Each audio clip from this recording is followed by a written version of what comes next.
ইন্নানি আনাল্লাহ আরো জোরে আওয়াজ দিয়া বলেন আল্লাহু আকবার। ইন্নানি আনাল্লাহু লা ইলাহা ইল্লা আনা ফা'বুদনি। নিশ্চয়ই আমার আল্লাহ ছাড়া কোনো ইলাহ নাই, আমার আল্লাহ ছাড়া কোনো মাহবুদ নাই। ও মুসলমান, আমার রব ছাড়া আর কোনো মাহবুদ আছে? আরো জোরে বলেন আছে। অতএব ইবাদত চলবে কার? ওই আয়াতের মধ্যে এসে উমর বারবার তেলাওয়াত করে আর চোখের পানি ছেড়ে দিয়া বলে, বোন, তোকে আঘাত করেছি আর আঘাত করতে চাই না, তোকে রক্তে রঞ্জিত করেছি আর রক্তে রঞ্জিত করতে চাই না।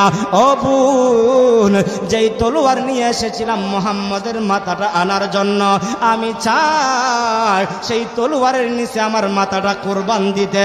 এই কথাটা বলতে না বলতে ওই যে খাব্বাব রাদিয়াল্লাহু তাআলা আনহু তেলাওয়াত শিক্ষা দেনওয়ালা শিক্ষক ছিলেন দুইজনকে, তিনি খাটের তলে